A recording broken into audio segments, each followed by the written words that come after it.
தங்கள் வாளை எடுங்கள் ஷென்ஷா. எடுத்து என்னுடன் போரிடுங்கள். இல்லை என்னை கொல்லும்படி இங்கு கட்டளை இடுங்கள். உங்களை எதிர்ப்பவர்களின் தலையை எடுப்பதுதான் உங்களுக்கு கைவந்த கலையாயிற்று. பிறகு எதற்காக தயங்குகிறீர்கள்? மறுபடியும் உங்களது வீரர்களிடம் என்னை அழிக்க சொல்லுங்கள். சலீம், நீ என்ன செய்கிறாய்? உன் தந்தையோடு யுத்தம் செய்ய போகிறாயா? சரி, அப்படி நீ யுத்தம் செய்ய வேண்டும் என்றால் முதலில் என்னுடைய சடலத்தை தாண்டிதான் போக வேண்டும். எனக்கு நன்றாக தெரியும். தாங்கள் அவர் சார்பாகத்தான் பேசுவீர்கள். அவர் சார்பாக பேசினால் தானே தங்களது கிரீடத்தை தக்க வைத்துக் கொள்ள முடியும். இங்க பாரு சலீம், தயவு செய்து இதை நிறுத்திவிட. இது உனது தாயின் விருப்பமாகும். உனது வாளை உள்ளே வை. சொல்வதை கேள்.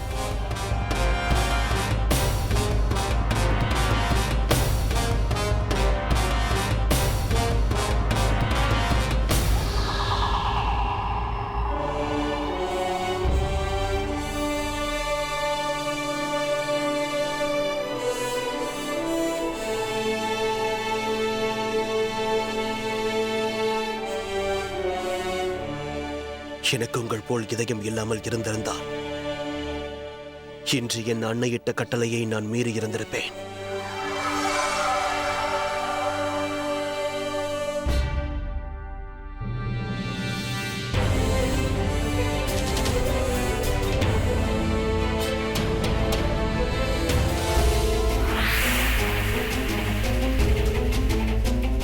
நீ என்னை தனியாக விட்டு சென்றிருக்கலாம், ஆனால் நான் உன்னை தனியாக விட மாட்டேன்.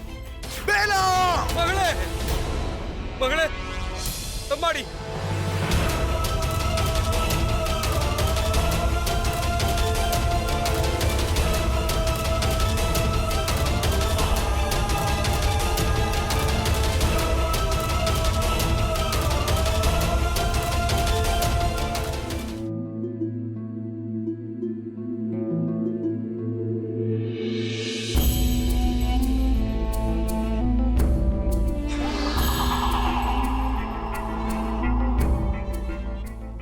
அண்ணா, வாருங்கள், எதையாவது சாப்பிடுங்கள்.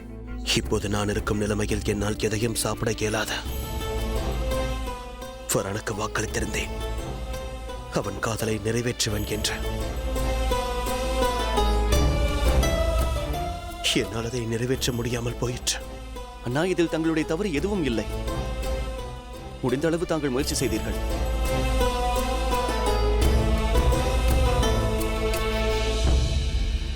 அண்ணா, ஃபரானின் மறைவு எங்கள் அனைவருக்கும் தான் வருத்தமாக உள்ளது. ஆனால் அதற்காக நீங்களே தங்களை தண்டித்துக் கொள்ள வேண்டாம். தவறு என்னுடையது என்பதால் நான் தண்டனை அனுபவிக்க வேண்டும். ஃபரான், பேலா இருவரும் ஒருவரை ஒருவர் உயிருக்குயிராக காதலித்தார்கள். ஆனால் அவர்கள் காதல் கைகூடாமல் போயிற்று. இதில் மிகவும் வருத்தப்பட வேண்டிய விஷயம் என்னவென்றால், இதில் என் தந்தையாரின் செயல் நிச்சயம் இருக்கும். அப்படியெல்லாம் ஒன்றுமில்லை அண்ணா. சில நேரங்களில் விதி நம் வாழ்க்கையில் ஒரு படி முன்னே சென்று விடுகிறது. அதற்காக நீங்கள் உங்களை தண்டித்துக் கொள்ளக்கூடாது. முடிந்த வரையில் நீங்கள் போராடினீர்கள் அண்ணா. உன்னை போல நண்பன் அனைவருக்கும் கிடைக்கட்டும். உன்னை போல நண்பன் கிடைப்பது மிகப்பெரிய பாக்கியம். அண்ணா, தயவு செய்து தாங்கள் ஏதேனும் சாப்பிடுங்கள். தயவு செய்து தாங்கள் அனைவரும் இங்கிருந்து சென்று விடுங்கள். நான் தனியாக இருக்க விரும்புகிறேன்.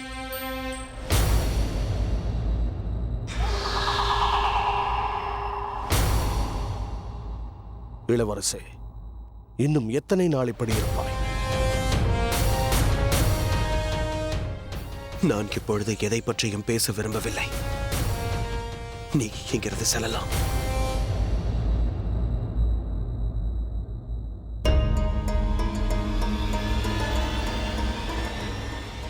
என்னுடைய திட்டம் வெற்றி அடைந்தது. நான் நினைத்தது நடந்துவிட்டது. தந்தை மகனுக்கு இடையில் இருந்த பிளவு இன்னும் பெரிதாகிவிட்டது.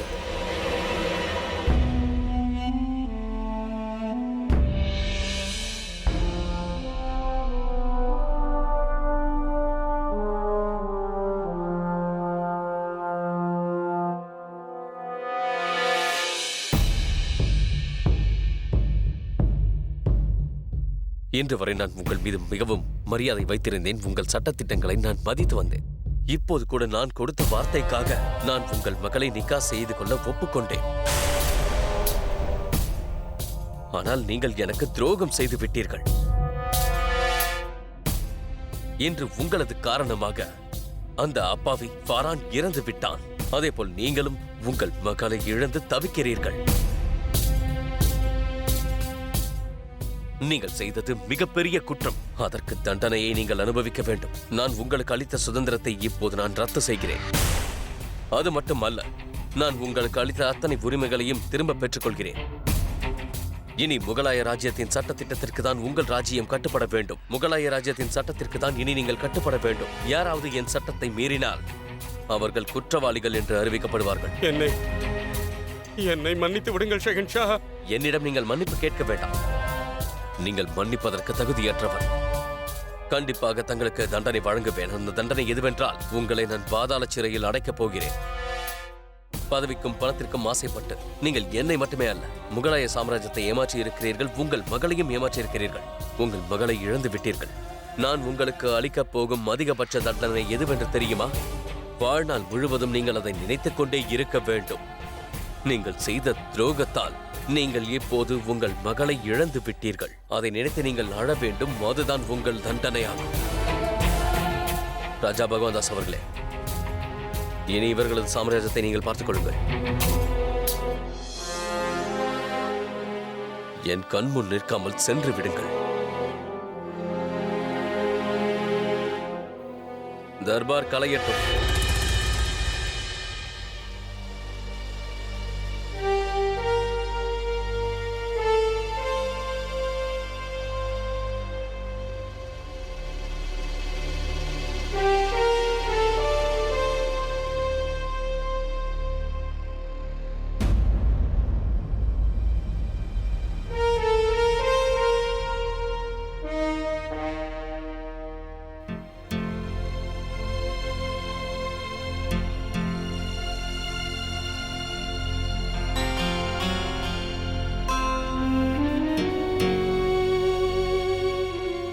ஷெஹன்ஷா, நான் சலீமிற்கு புரிய வைக்க எவ்வளவோ முயற்சி செய்தேன். ஆனால் அவன் எதையும் கேட்கவில்லை.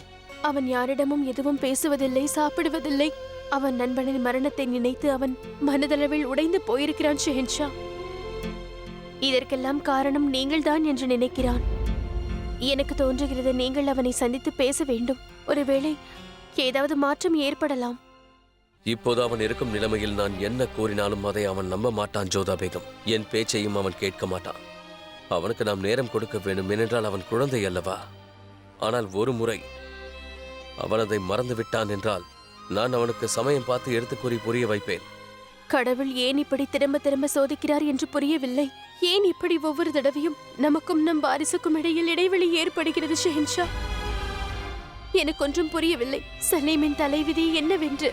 அவனை நெருங்குவதற்கு எப்பொழுதெல்லாம் நாம் முயற்சி செய்கிறோமோ அப்பொழுதெல்லாம் இவ்வாறு ஏதாவது நடந்து அனைத்தும் மாறிவிடுகிறது. அவன் மீண்டும் நம்மை விட்டு பிரிந்து விடுகிறான். அவன் விஷயத்தில் என்ன செய்வது என்று எனக்கு எதுவும் புரியவில்லை.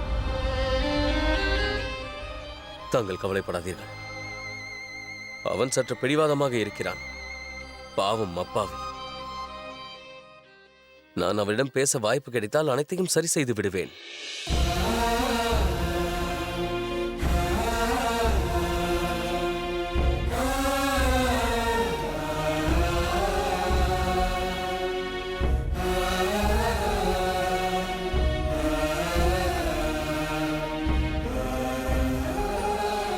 இப்போது என் மனதில் இருக்கும் ஒரே கேள்வி இதுதான் ஜோதா பேகம். பரானுக்கும் பேலாவுக்கும் நிக்கா செய்ய வேண்டும் என்று நான் முடிவெடுத்தேன். ஆனால் அதன் பிறகு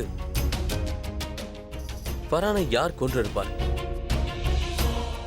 என்னுடைய இந்த கேள்விக்கு மட்டும் பதில் கிடைத்தால் போதும். பிறகு நான் ஷேகு பாபாவிற்கு என் மீது இருக்கும் சந்தேகத்தை நிச்சயமாக போக்கி விடுவேன். 2-3 நாட்கள் ஆகிவிட்டது. ஆனால் இளவரசர் சலீம் தன் நண்பனின் மரணத்தை மறக்க முடியாமலும் தன் தந்தையின் மீதுள்ள கோபத்திலும் வெளியில் வரவே இல்லை.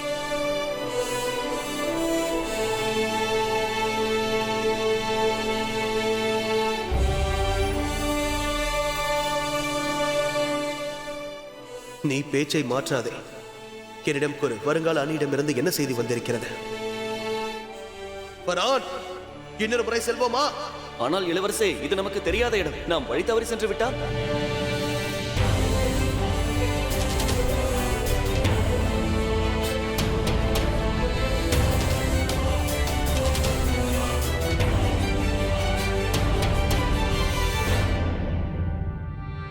உங்கள் சகோதரர் எப்படி இருக்கிறார் ஆராம்பானு?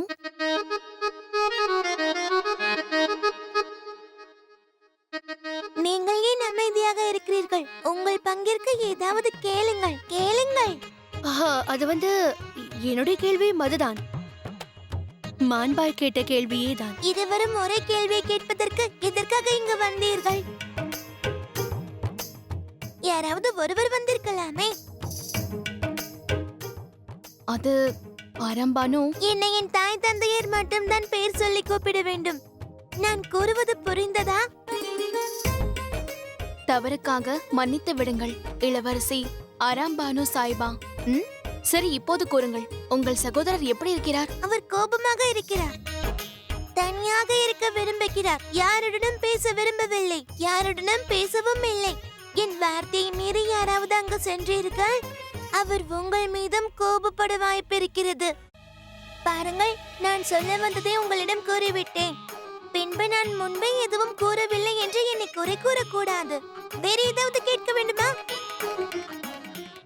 இல்லை, நாங்கள் இதுதான் கேட்க வந்தோம். செல்லலாமா மான்பாய்? ஆஹம், உங்களுக்கு ரொம்ப ரொம்ப நன்றி இளவரசி ஆராம்பானு சாய்பா.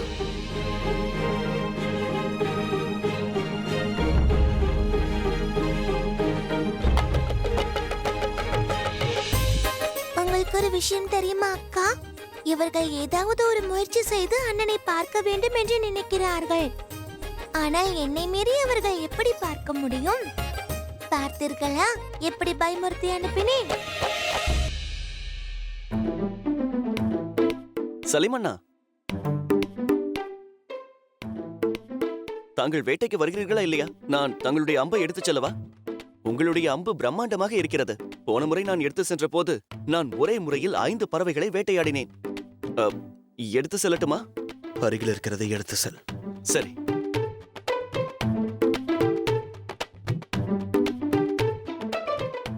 அண்ணா, தாங்களும் என்னுடன் வாருங்கள்.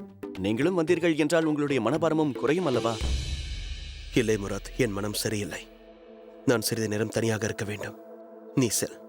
சரி அண்ணா. அல்லா ஹாஃபிஸ்.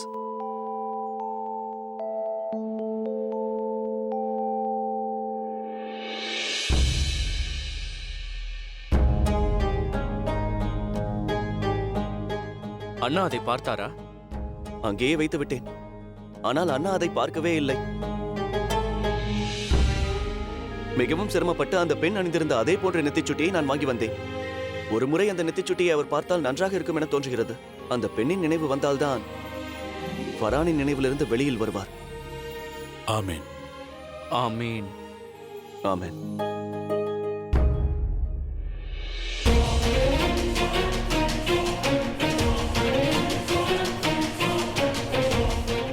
என்னால் ஏன் ஃபரானை காப்பாற்ற முடியாமல் போனது? ஏன்?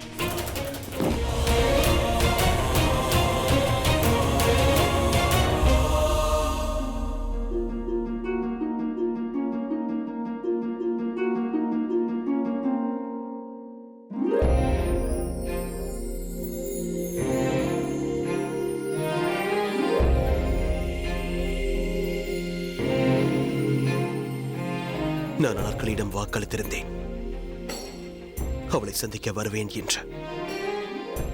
அவள் எனக்காக காத்துக் கொண்டிருப்பாள். மிகவும் வருத்தத்தில் இருப்பாள். ஃபரானுக்கு அளித்த வாக்கை காப்பாற்ற முடியாமல் போனதானால் அனார்களிக்கு நான் கொடுத்த வாக்கையாவது நிறைவேற்றியாக வேண்டும். 2 நாட்கள் ஆகிவிட்டது. குதுப்பை பற்றி எந்த தகவலும் இல்லை. அவர் இப்போது என்ன செய்கிறாரோ, என்ன நிலைமையில் இருக்கிறாரோ? என்னுடைய மனம் கலங்க காரணம் என்ன? நான் போகிறேன் அனார்களே. போகிறேன் என்றல்ல, போய் வருகிறேன் என்று கூறுங்கள். குதாவின் அருளால் அவருக்கு ஒன்றும் ஆகக்கூடாது.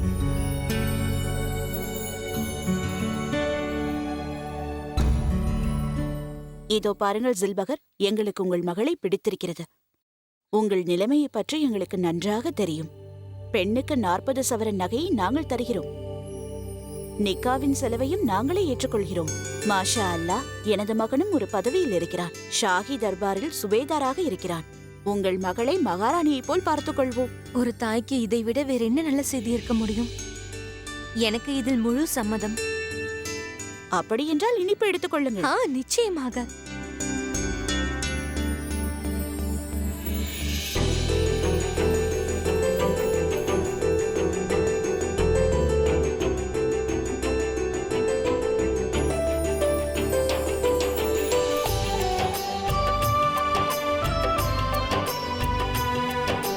வாழ்த்துக்கள்.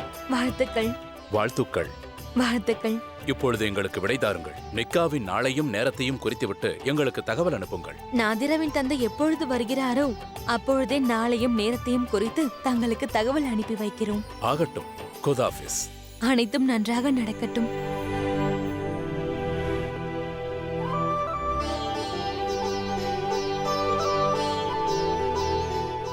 இவர்கள் யார் அன்னையே? உனக்கு ஒரு நல்ல சம்பந்தம் வந்திருக்கிறது. அவர்கள் மாப்பிள்ளை வீட்டுக்காரர்கள். மிகவும் நல்ல பையனாம். ஏதோ ஒரு தர்பாரில் வேலை செய்கிறானாம். அந்த மாளிகையில் 40 சவரன் நகை தருகிறார்களாம். நிக்கா செலவையும் அவர்களே பார்த்துக் கொள்வார்களாம். அதான் நான் சம்மதித்து விட்டேன். அன்னையே, என்னிடம் கேட்க வேண்டும் என்று தங்களுக்கு தோன்றவில்லையா?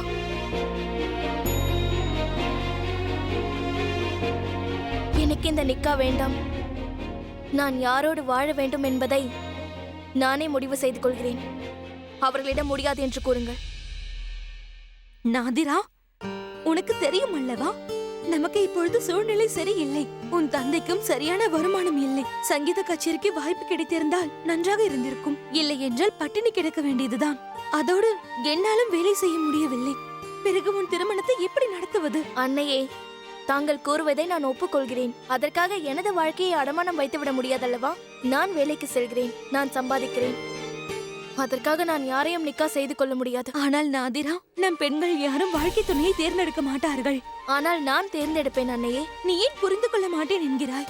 அடுத்த 2 மாதத்தில் வீட்டிற்கு வாடகை கொடுக்கவில்லை என்றால் நாம் இங்கிருந்து சென்றாக வேண்டும். அதற்கு முன்பு உனக்கு நல்லது நடக்க வேண்டும். உனக்கு திருமணம் செய்து வைத்து எங்கள் கடமையை நிறைவேற்ற வேண்டும். அதோடு உன்னால் என்ன வேலை செய்ய முடியும்? அலங்காரம் செய்து கொள்ளும் வேலையும் இப்பொழுது சரியாக இல்லை. அன்னையே, தாங்கள் கவலை கொள்ள வேண்டாம். நான் ஏதாவது வேலை செய்கிறேன். சரி, அப்படி என்றால் நான் உனக்கு கற்றுக் கொடுத்த வேலையை தான் நீ செய்ய வேண்டும். நீ ஒரு நடன மங்கை ஆக வேண்டும். புரிகிறதா? நான் தான் உனக்கு அனைத்தையும் கற்று தந்திருக்கிறேனே. அன்னையே, தங்களிடம் எத்தனை முறை கூறுவது? என்னால் நடனமாட முடியாது.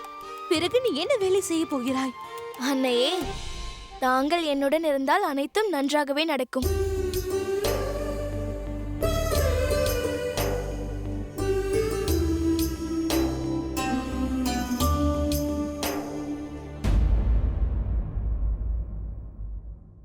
சலீம் தன் அறையை விட்டு இன்னும் வெளியில் வரவில்லை. இன்னும் எவ்வளவு நாள்தான் நண்பனை நினைத்து வருத்தப்படுவானோ தெரியவில்லை. தாங்கள் கவலைப்படாதீர்கள் ஜோதா பேகம். காலம் அனைத்தையும் சரி செய்துவிடும். ஆனால் அது எப்பொழுது வரும்? 2 நாள் ஆகிவிட்டது. சலீம் ஏதாவது சாப்பிட்டானா குடித்தானா எதுவும் தெரியவில்லை. அவன் தன் அறையை விட்டு இன்னும் வெளியில் கூட வரவில்லை.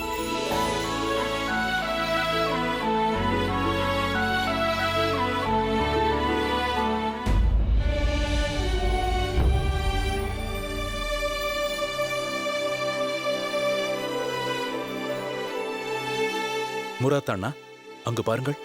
நம் திட்டம் செயல்படுகிறது. 2 தினங்களுக்கு பிறகு சலீம் அண்ணா அறையை விட்டு வெளியே வருகிறார். அந்த திட்டம் வேலை செய்யாமல் இருக்குமா? யாருடைய திட்டம் அது? நமக்கு தெரியாமல் அப்படி எங்குதான் செல்கிறார் என்று கேட்டு பார்ப்போமா? ஆதாப் இளவரசரே. சலாம். தாங்கள் செல்லும் இடத்திற்கு நாங்களும் வரலாமா? வேண்டாம் குத்துப். ஒரு சில வேலைகளை நான் தனியாகத்தான் செய்தாக வேண்டும். நான் அனார்கலியை சந்திக்க செல்கிறேன். ஃபரானுடைய மரணத்தால் நான் ஒரு விஷயத்தை மறந்துவிட்டேன். அவளை சந்திப்பதாக வாக்களித்திருந்தேன். அவள் எனக்காக வருத்தத்தோடு காத்துக் கொண்டிருப்பாள். எனக்கு காதல் மீது நம்பிக்கை வந்துள்ளது குத்துப். இப்பொழுது நேரம் வந்துவிட்டது. அனார்கலியிடம் நான் அனைத்து உண்மைகளையும் கூறப்போகிறேன். இனி நான் யார் என்பதை அவளிடம் மறைக்கக்கூடாது. அதை அவள் தெரிந்து கொண்டாக வேண்டும். நான் உண்மையில் குத்துப் அல்ல, சலீம் என்ற அதன் பிறகு அவள் எந்த முடிவு எடுத்தாலும் நான் அதை ஏற்றுக்கொள்வேன். அல்லாஹ் உங்களுக்கு துணையாக இருப்பார். இன்ஷா அல்லாஹ் தங்கள் காதல் நிச்சயம் வெற்றி பெறும். மிக்க நன்றி.